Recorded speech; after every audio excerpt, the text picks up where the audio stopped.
Hello, friends, and welcome to the PrepWell podcast. I'm your host, Phil Black.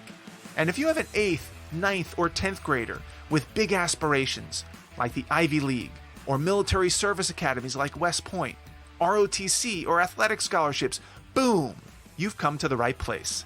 My specialty, my superpower, if you will, is preparing families for these competitive programs.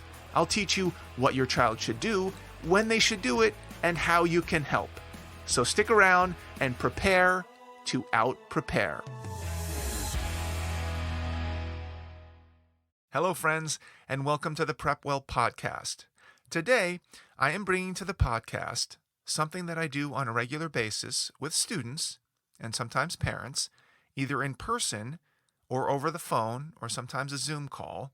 Increasingly, it's been the latter two options. I'm going to walk through exactly how I assess and advise students on what the college admissions process is like, what the steps are, what the priorities are, how the student stacks up in the process, how competitive they may be or not be, and what more they need to do to reach their goals. And I normally do this with a single piece of paper in front of me called the College Admissions Snapshot. I'm actually holding it right here. This is something that I created years ago to boil down the entire admissions process into one handy outline.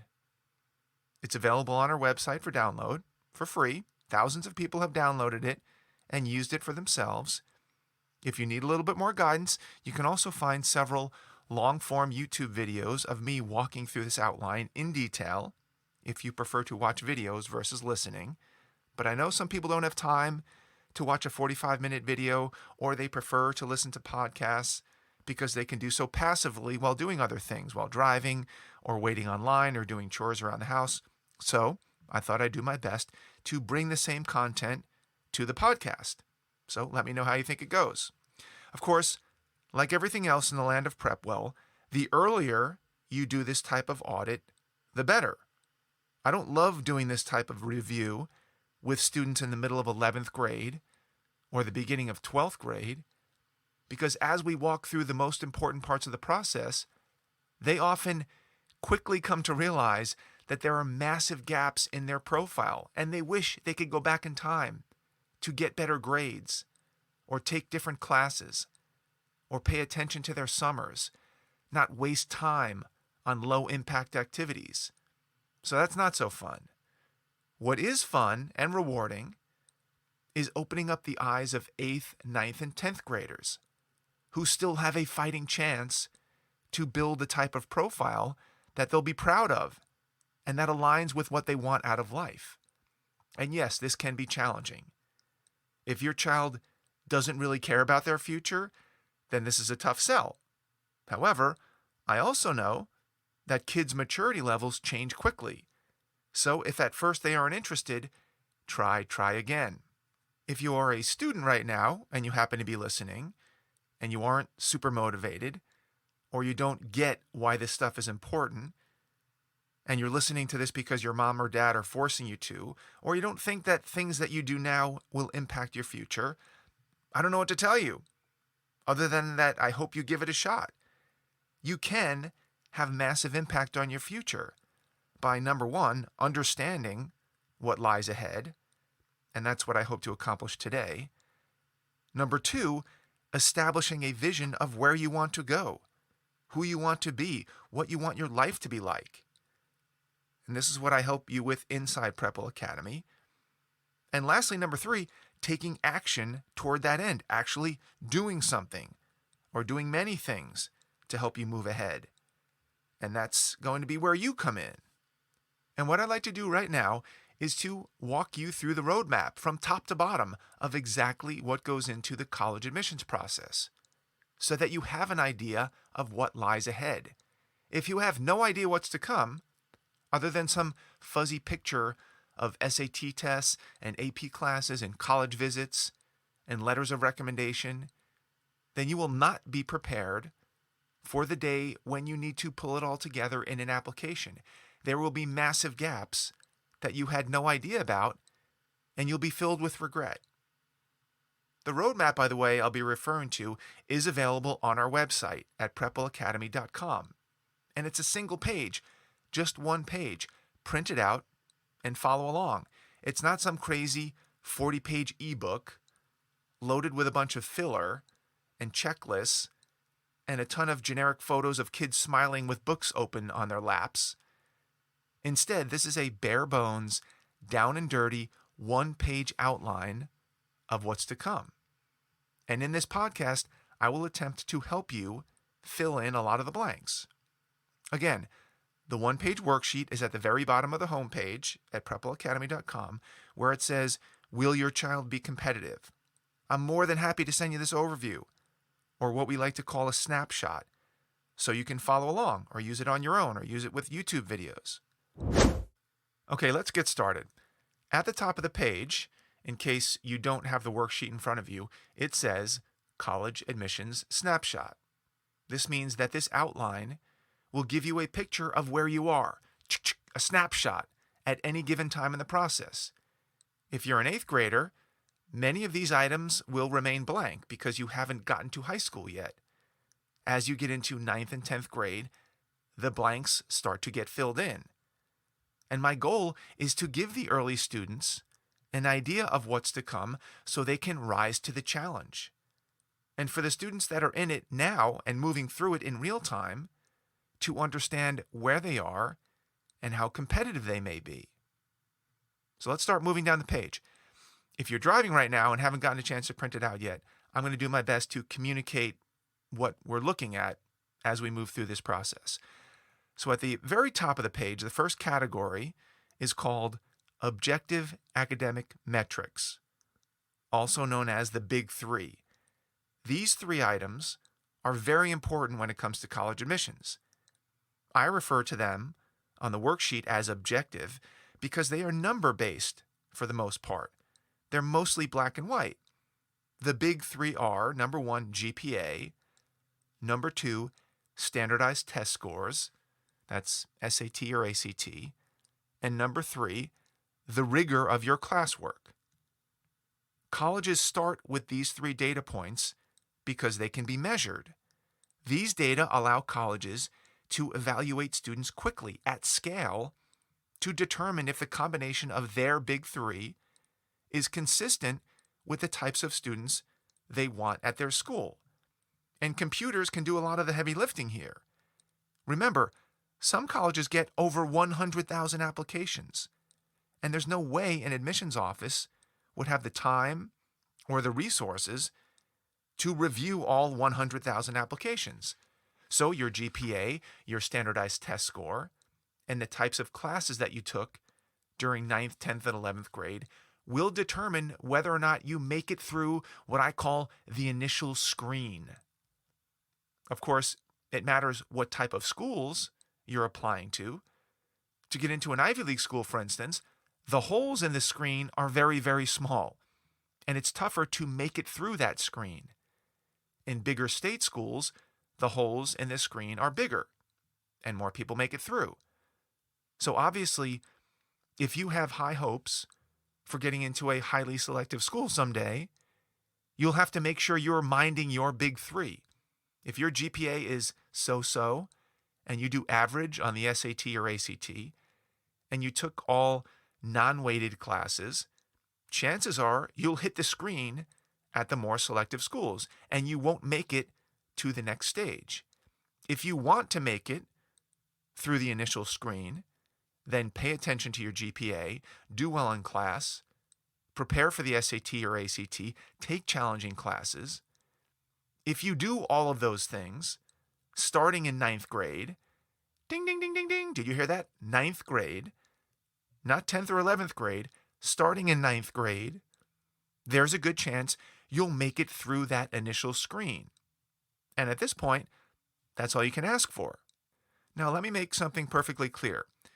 If you make it through the initial screen because your big 3 were good enough, this in no way, shape, or form means that you're getting into any school you want. It simply means that the schools will spend a few more minutes reviewing your application. It's a step of many steps. It's not the final step, not even close. You just have to keep making it through the next screen. So why does this matter now if you're an 8th, ninth, or 10th grader? Well, one, because it's very difficult to bring your GPA up the further you get into school. You want to start getting good grades early so that you have a fighting chance later when the heat gets turned up in 11th grade. 11th grade is no time to decide that you want to improve your GPA because you're going to have to play catch up, and oftentimes it's impossible. You need to set yourself up for success now. So what happens if and when you get through the initial screen? Let's just assume that you get through the screen for now. And for those of you who don't have the one-page worksheet in front of you, we are now moving down the worksheet to the next section called Extracurricular Activities. This is where admissions officers look at what you've done outside the classroom. What you've done outside the classroom. After all, your GPA and transcript show how you fared inside the classroom, but now admissions officers want to know more. Are you a musician or an athlete or a coin collector or a thespian or a STEM wizard? What do you do for fun, for recreation, to help others? What have you done over the summers? Have you had a job? Have you volunteered? Have you taken any college courses, started a business, traveled? Colleges want to know this stuff. And it's your job to do the things that really highlight what you care about and what you excel at. I tell my PrepWellers to use this section, the extracurricular section, to paint a picture of your best self. Paint a picture that makes it very clear to the admissions officer who you are and what makes you tick. I spend a lot of time inside PrepWell Academy helping students brainstorm to find activities that will help them shine and help them be the best person they can be. The bottom line is this: once you get past the initial screen, it's time to show the colleges what you've been up to outside of the classroom. I've spent many podcast episodes on this very topic, so please go back and check some of those out if you're interested in more information. Or enroll in PrepWell Academy if you have not yet, and hear this type of advice from me every single week. So why does an 8th, 9th, or 10th grader care about this now? Well, because the decisions they make in their first 2 to 3 years of high school can make or break their extracurriculars. Extracurricular success is typically cumulative in nature, meaning you get better at particular activities the longer you do them. If 8th, 9th, and 10th graders ignore these things, and they don't do very much outside the classroom, then they shouldn't be surprised when colleges ignore them when they apply. It stands to reason. Now, and by now I mean 8th, 9th, and 10th grade, now is the time to get your ducks in a row so that you have something to be proud of to write about in your application. Okay, now we're going to move down the worksheet again to the next section called Awards and Honors. Once admissions officers get a flavor of what you've done, now they want to know how well you've done. Have you simply participated in things, or have you excelled? That's what the Awards and Honors section is all about. A long list of activities is nice, but demonstrating high levels of skill or ability or talent or recognition counts a lot more. How good of a piano player are you? What type of ranking do you have in the national robotics competitions? Are you the MVP of your high school basketball team, or are you a McDonald's All-American basketball player? Your level of achievement in these activities plays a role as well, especially at the more selective schools. Let's move down to the next section. Now that we've covered what you've done and how well you've done, now admissions officers want to know what others thought of you. This is where letters of recommendation come into play. It's one thing to sing your own praises. It's another thing for someone else, a third-party, experienced, objective observer like a teacher, to sing your praises. You'd rather have the latter. You'd rather have your AP Bio teacher or your honors U.S. history teacher go on and on about how great you are. This could be a game changer for you, especially this coming year when standardized test scores will likely take a lesser role in admissions. And I've dedicated several podcasts to this very topic because it's so important. So if you're interested in a deeper dive, please check out those episodes. On to the next section. Next, colleges will want to know what you think of their school. Yes, colleges care very much about your opinion of their school. They want to know, and they spend millions of dollars trying to figure this out. Whether or not you would actually attend their school if you were admitted. I won't spend time right now explaining exactly how they do this or why they care so much. I've talked about that in other episodes, but suffice it to say that it behooves you to show them a lot of love as early and often as possible to the schools that you really want to go to. And you can do that in many different ways, as we've talked about before, starting early in the process. You can follow their social media pages, listen to their podcasts, go to the college fair, seek out their college representative, take a campus tour, apply early, reach out to their admissions office, their financial aid office, and much more. All of these different strategies and tactics are known as demonstrated interest. And I cover these topics at length inside PrepWell Academy when the timing is right. Let's move on to the next section. Next, colleges want to know what you think of yourself. How do they do that? Well, they make you write essay responses to questions that ask you to share something about yourself. Something that reveals how your brain works, what are your beliefs, your convictions, your sensibilities, your upbringing. Are you introspective? Have you reflected on your life and figured out a few things?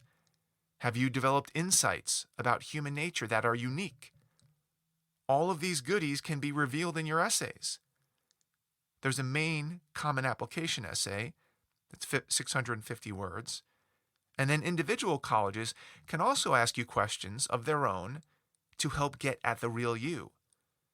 And it can't be overstated how important these essays can be, especially at the more selective colleges.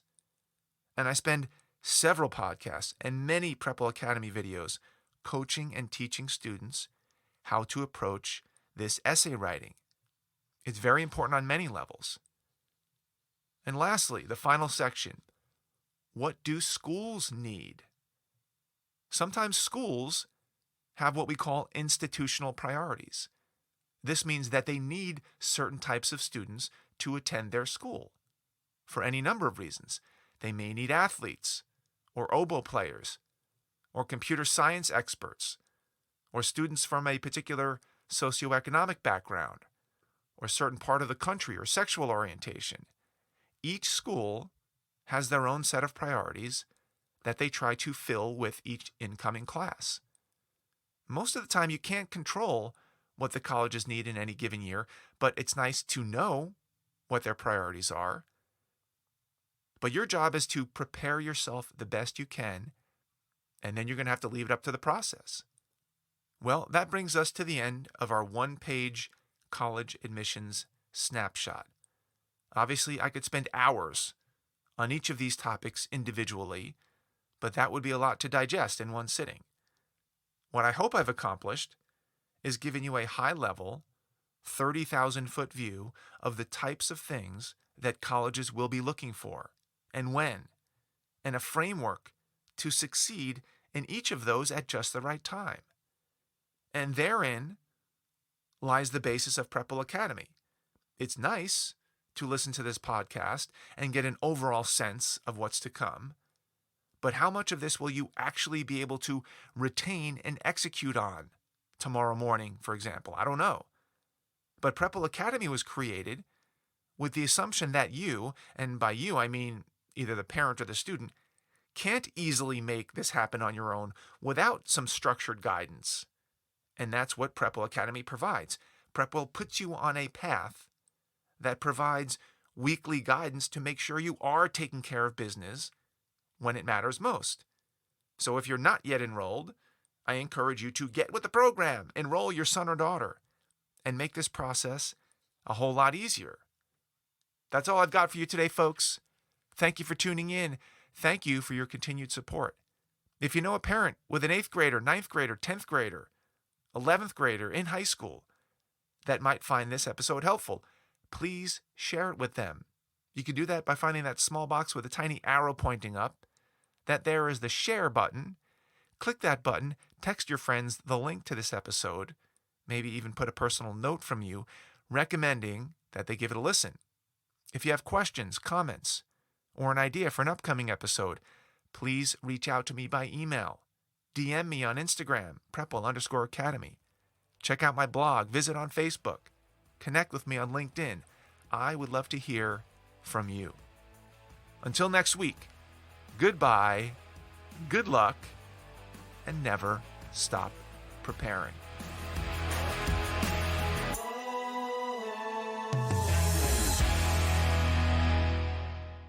This podcast is brought to you by PrepWell Academy.